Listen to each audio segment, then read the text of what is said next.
देखो भाई हाइपरबोला कैसा होता है। हाइपरबोला जो है उसकी ज्योमेट्री इस तरह से चलती है।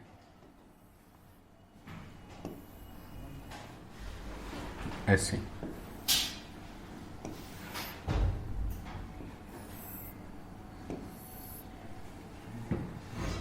ये y एक्सेस है, ये x एक्सेस है, ये ओरिजिन है। देखो इसमें क्या होता है, दो ब्रांचेस होती हैं, एक ये ब्रांच एक ये ब्रांच। इसमें भी दो फोकस होते हैं बच्चों, एक S और दूसरा S डैश। यहां भी दो फोकस होते हैं, one is S and other is S dash. अब ये जो हाइपरबोला है इस पर अगर हम कोई पॉइंट P अज्यूम करें तो ये P हो गया।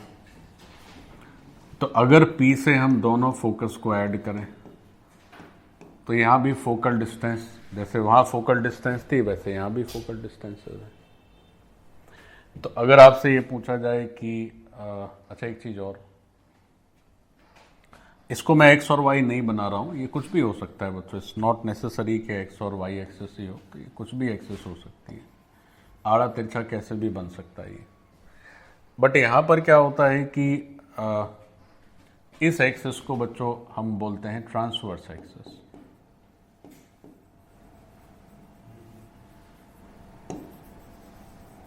और इस एक्सेस को बोलते हैं हम लोग कॉन्जुगेट एक्सेस।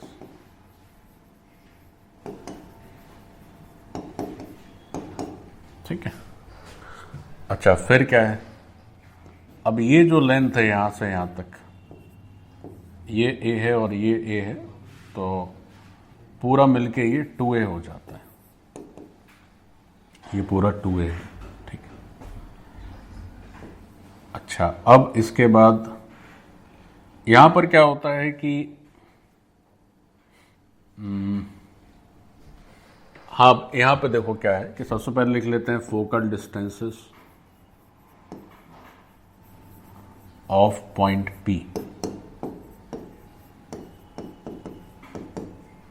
तो वो क्या क्या है, एक है PS और एक है PS डैश। तो हाइपरबोला की जो डेफिनेशन है एलिप्स से थोड़ी सी अलग है। यहां पर क्या होगा कि PS और PS डैश का डिफरेंस करोगे तो 2a आएगा, कांस्टेंट आएगा।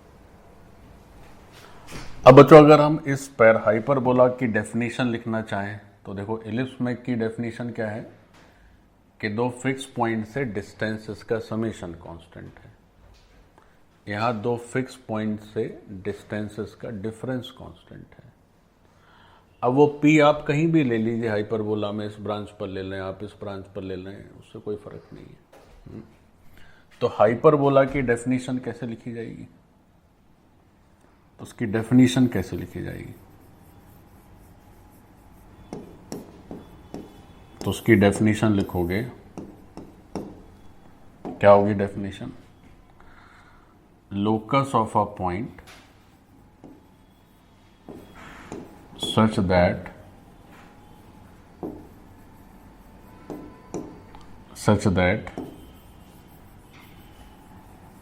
difference of distances from two fixed points constant है। ठीक है। और ये कांस्टेंट किसके बराबर है, 2a के बराबर। तो वहां 2a क्या होता था बच्चों, मेजर एक्सिस की लेंथ होती थी। यहां 2a किसकी लेंथ है, ट्रांसवर्स एक्सिस की लेंथ है। एलिप्स में जो मेजर एक्सिस था यहां पर उसकी जगह क्या आ गया, ट्रांसवर्स एक्सिस आ गया। तो बाकी सब वैसे ही है कि ये जो दो फिक्स पॉइंट है इसका मतलब क्या है, यहां जो दो फिक्स पॉइंट की बातचीत चल रही है वो क्या है, वो है बच्चों हमारी फोकाई। एक है S और दूसरी क्या है, S डैश। फिर जो कांस्टेंट 2a की बात चल रही है, 2a क्या है, that is length of length of transverse axis, यहां पर है ट्रांसवर्स एक्सिस,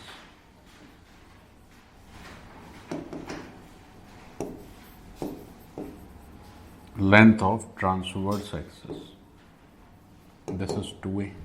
ठीक है, तो ऐसे करना है बच्चों। अच्छा, यहां भी आप समझ सकते हैं कि जैसे क्या होता है कि ये जो कॉन्जुगेट एक्सिस है, इससे एक फोकाई का डिस्टेंस है AE और दूसरे का डिस्टेंस है AE, यानी यह सेंटर भी कह सकते हैं, ये जो सेंटर है इससे AE और AE। तो दोनों फोकाई के बीच का डिस्टेंस अगर SS डैश लिखें, है ना, अगर हम SS डैश लिखें तो जैसे वहां पर 2AE था, यहां भी 2AE है, लेकिन फर्क यही है कि यहां पर जो एसेंट्रिसिटी E है वो 1 से ज्यादा है और इलिप्स में जो एसेंट्रिसिटी E होती है वो 1 से कम होती है, यहां 1 से ज्यादा होती है। तो ये हो गया हमारा एक बेसिक आउटलाइंस किसकी, एलिप्स की और हाइपरबोला की। बच्चों देखिए, ज्योमेट्री में ये इतना बेसिक हो गया तो इतने से हमारा काम चल जाएगा। अब now we are moving on to the questions. ठीक है, हम लोग क्वेश्चंस पर मूव कर रहे हैं, सो लेट्स डू देम। सो कुछ क्वेश्चंस करते हैं।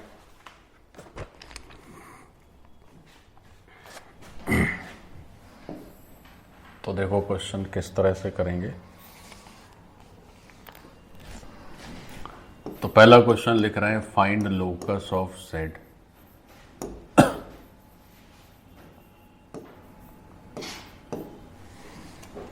और जो गिवन इंफॉर्मेशन है वो कुछ इस तरह से है कि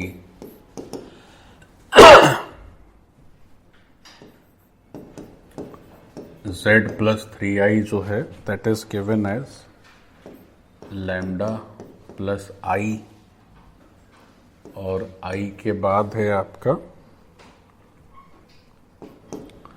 से 1 माइनस लैम्डा स्क्वायर। लैम्डा कोई भी एक कांस्टेंट है। ठीक है, तो इस Z का लोकस बताना है अपने को। अच्छा, आर्बिट्रेरी कांस्टेंट चलिए लिख लीजिए। अब एक और नया टर्म आपको आज मिला, आर्बिट्रेरी कांस्टेंट। आर्बिट्रेरी कांस्टेंट क्या होता है, इसका मतलब क्या है साहब? देखो, आर्बिट्रेरी कांस्टेंट का मतलब है कि वेरिएबल एक्स वाई नहीं, लेकिन ये कांस्टेंट अपने मन से आप, मतलब ये कांस्टेंट चेंज हो सकता है, 2 हो सकता है, कभी 5 हो सकता है, कभी 10 हो सकता है। सो एक ऐसा constant which can be changed, तो इसलिए इसका नाम होता है आर्बिट्रेरी कांस्टेंट। अब जैसे इस क्वेश्चन को देखना है हमें, Z का लोकस चाहिए, तो Z का लोकस बताना है। तो पहले तो आप समझिए कि Z के लोकस का मतलब क्या, ये ज्योमेट्री से कनेक्टेड क्वेश्चन है? हाँ है, क्योंकि लोकस तो आप पॉइंट का ही बताएंगे। तो Z को आप एक पॉइंट की तरह ऑब्जर्व करें, फिर उसका लोकस बताएं। तो लोकस आप उसको कैसे करेंगे, देखो लोकस कैसे आएगा। तो आप अज्यूम कर लें कि Z जो है कोई x प्लस आई वाई है। तो अगर Z को एक पॉइंट के फॉर्म में देखा जाए तो पॉइंट के कोऑर्डिनेट्स क्या हो जाएंगे, x, y हो जाएंगे। तो लोकस ऑफ Z क्या होगा, हमेशा लोकस ऑफ Z का मतलब है equation in x and y। Locus का मतलब क्या हो गया, equation in x and y। x और y के टर्म में जो इक्वेशन आएगी वही क्या मानी जाएगी, लोकस मानी जाएगी। तो अब यहां पर हमें z का लोकस बताना है। तो देखो z का लोकस कैसे करोगे, तो x की जगह, सॉरी z की जगह x प्लस आई वाई रख दीजिए, प्लस 3i जैसा था वो तो लिख ही देना है, लैम्डा प्लस आई रख दीजिए और रूट के अंदर 1 माइनस लैम्डा स्क्वायर कर दीजिए। अब आप सॉल्व करिए, देखिए। तो जब आप सॉल्व करेंगे तो x i के साथ क्या हो गया, y plus 3 lambda plus I और रूट के अंदर हो गया 1 माइनस लैम्डा स्क्वायर। बच्चों सीखो ध्यान से। तो रियल पार्ट के इक्वल हो गया, तो x इक्वल टू लैम्डा एक रिजल्ट बना, और इमेजनरी पार्ट को आप इमेजनरी पार्ट के इक्वल लिखिए। तो यहाँ y+3 है, यहाँ रूट के अंदर 1 माइनस लैम्डा स्क्वायर है। तो ये दूसरा रिजल्ट आ गया। आपका काम है लोकस बताना। तो लोकस का मतलब है कि आपको x और y में एक इक्वेशन लिखनी है। So that shall be the locus. तो वो इक्वेशन अब कैसे लिखी जाएगी? तो आराम से लिख सकते हैं। कैसे? यहाँ से लैम्डा की जगह x लिख दीजिए। तो आपकी ये इक्वेशन कैसी नजर आएगी? y+3 is equal to square root of 1 minus lambda square. ऐसे ये इक्वेशन हो गई। इसको थोड़ा सा और अच्छा करना है तो आप क्या करिए, दोनों साइड स्क्वायर कर लीजिए ऐसे। ये हमारा आंसर हो गया, ये हमारे लिए लोकस हो गया। अगर आपसे कोई पूछे कि अच्छा बताओ ये जो लोकस है इसकी ज्योमेट्री बता सकते हैं क्या? तो बता सकते हैं। कैसे?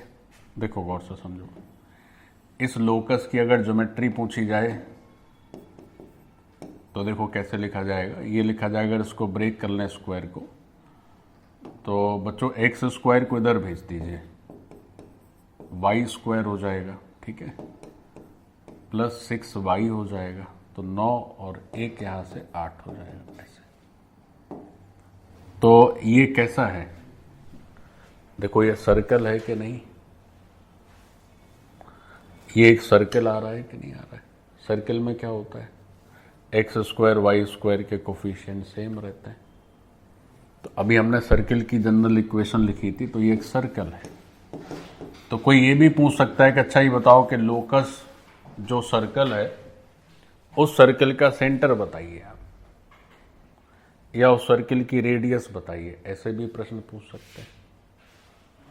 तो देखो ये सर्कल आ गया, अब इसकी हमें सेंटर और रेडियस बतानी है। तो आपको क्या करना होगा, इस सर्कल को पहले जनरल इक्वेशन से कंपेयर करना होगा। तो सर्कल की जनरल इक्वेशन क्या पढ़ते हैं साहब? X square plus y square plus 2gx plus 2fy plus c equal to 0। अगर आपने कभी सर्कल नहीं भी पढ़ा है तो इसलिए तो मैंने अभी थोड़ी देर पहले सर्कल की सब बेसिक चीज़ें बताई थी। तो ये जनरल इक्वेशन हो गई है ना। तो अब ये पहली इक्वेशन जो हमें सॉल्व करनी है और ये जनरल इक्वेशन हो गई। तो पहली और दूसरी से आप कंपेयर करके सारे वैल्यूज लिख लीजिए। कैसे? देखो यहाँ पर x का तो टर्म ही नहीं है, यानी g की वैल्यू क्या है? 0। फिर ऊपर y का टर्म है, तो 6 इज इक्वल टू 2f, तो f हो गया 3। फिर कांस्टेंट है 8, तो कांस्टेंट हो गया 8। ठीक, तो ये हमारा g, f और c का वैल्यू आ गया। अब अगर आपसे पूछा जाए कि जो सर्किल की बात हो रही है उस सर्किल का आप सेंटर लिखिए, तो सर्किल का सेंटर क्या लिखा जाता है? -g -f। तो g हो गया 0 और f हो गया 3, तो -g -f। फिर सर्किल का रेडियस लिखिए। तो रेडियस का फॉर्मूला क्या चलता है? तो बच्चों रेडियस का फॉर्मूला चलता है √g² plus f² minus c। तो अगर g² plus f² minus c करोगे तो वहां से क्या रिजल्ट आ जाएगा? देखो ये है g, ये है f, ये है c। तो g² plus f² minus c करेंगे तो 1 आएगा। रेडियस 1 यूनिट हो गई। ठीक है। सो this is your centre of the circle and this is the radius of the circle. ऐसे तो नोट कर लिया जाए। अब अगर ये सब चीज पूछी जाए, अगर केवल लोकस ही पूछा है तो यहीं तक हो जाएगा। ये लोकस है, ये है बच्चों लोकस। या आप ऐसे भी लिख सकते हैं, स्क्वायर वगैरह हटा के इस तरह से।